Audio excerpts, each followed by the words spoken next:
ცნობა შეყილაძე აქ შეიძლება რომ გაიხსნას ანგარიში დარტყმა კარის მიმართულებით. პაპუნა ბერუაშვილი ჩაერთო აქ უკვე საქმეში.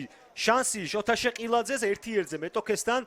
კადრში რა კარგი იყო ჯალაღონი აქ დასრებაზე, არანაირ თამაშგარი არ იყო აქ რა თქმა უნდა. ნუ გარეთ ერფით დაარტყა, თუმცა ფაცაციაც უშლიდა ხელს ბერუაშვილსაც. კარგად ჰქონდა პოზიცია შერჩეული და საბოლოო ჯამში გადარჩა რუსთავი გაშვებულ გოლს. ბუდისტკომის სიღრმეში რათა შეტევა წამოიწყოს.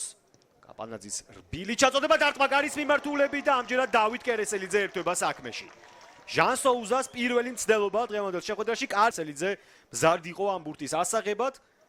თან მზეც უშლიდა დილას მეკარეს ხელს, თუმცა ახლა კუთხეში დარტყმული მაინც მოიგერია. გაცვალეს გუნდებმა მომენტები. კიდევ ერთხელ ეს ეპიზოდი განმეორებით კადრში.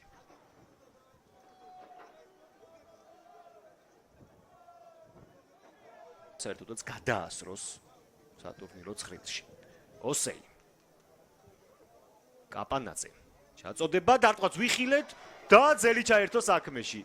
კერესელიძეს აბსოლუტურად დაკარგული ჰქონდა აქ კარი, მოთამაშეს დინამიკაში ვერ გავარჩიე, ვინ იყო? აკაჯანი იყო. კერესელიძე ალმეიდა 2-0 პირად დუელებში. ხელს არც არავინ უშლიდა კომპაორეს, კარგად გაითავისუფლა თავი, მაგრამ ცუდად დაარტყა. თავისი გრძელი ფეხებით მოახერხა ბურთის შენარჩუნება, კანტე დარტყმა გარის მიმართულებით. ბერუაშვილმა გადაარჩინა რუსთავი. ამითაც არ უნდა დაუკარგოთ გარჯა პაპუნა ბერუაშვილს.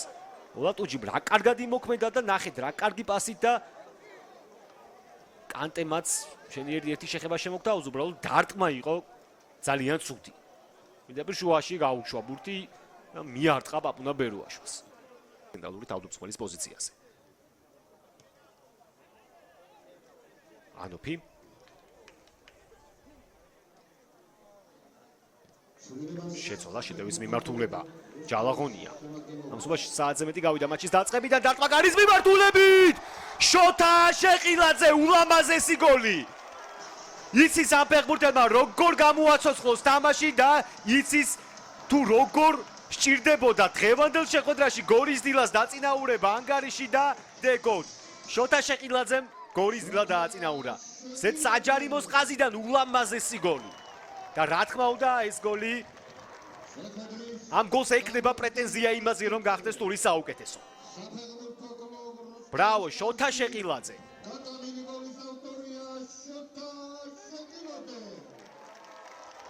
შვენიერი შედევრი რომელიც ვიხილეთ მატჩის 61 წუთზე.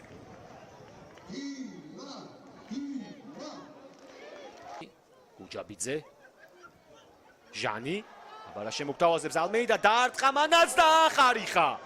ნუ დღეს რუსთავს არ წყალოს ბედი გაბურთი. კარგი ამოსვლა გორელთა შესრულებით. სანიანგი. კანტე აქვს ისრაბეში უპირატესობა. ოლივეირა ამის პირისპირ. კანტე გაითავისუფლა კარგად თავი დაარტყა და უკვე გორის დილა ორბურთიანი უპირატესობით ლიდერობს. მოჰამედ კანტე მაინც მოახერხა თავისი გოლის გატანა. პირველ ჯერზე ბერუაშვილმა აჯობა, ხოლო ახლა უბრალოდ ყუმბარისებური დარტყმით აიღო დილას კარი. უკაცრავად რუსთავის კარი. ეს მომენტი გადამოწდება, მაგრამ მაინც მგონია რომ უკან იყო კანტე. არც სისტრაფეში ოლივეირა არ ჩამორჩა მეტოქეს, მაგრამ ერთმა ნაბიჯმა გადაწყვიტა აკვლევად.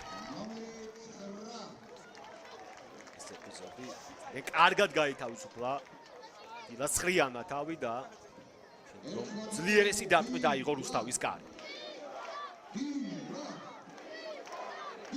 რუსთავს კი მოუწევს ნელ-ნელა ვაბანგზე ფიქრი. საფირმო და აღნიშნული ჩაწოდება. არეულობა დარტყმა და ანგარიში ხდება 3-0. დიდი ქაოსი გაუგებრობა იყო დილას საჯარიმო მოედანში. რამდენიმე მოთამაშე აღნიშნავს გორელთა მხარე საინტერესო ვის ჩაეწერება. გავარჩიოთ რა ხდება. ანოფის ძალიან რბილი ჩაწოდება. ჟუაო არაუჟო შეეხო პირველად ბურთს, მაგრამ შემდგომ რა მოხდა, ეს არის საინტერესო. მე მგონი აქ ავტოგოლი იქნება წასით და რიგით. თუ სწორად დავინახე. მე მგონი ოლივეირას შეეხო ბურთი ბოლოს. ამას ახლა გარდამტეხი მნიშვნელობა არ აქვს, რადგან კი, დავით ოლივეირას ჩაეწერება ავტოგოლად. ეს გმედება. მე ის გადამჩენია, მადლობა გითხრათ რეპორტაჟის ყურებისათვის. გახსოვდეთ, რომ 21 საათზე დაიწყება მატჩი, რომელშიც ქუთაისის ტორპედო უმასპინძლებს სპაიერს.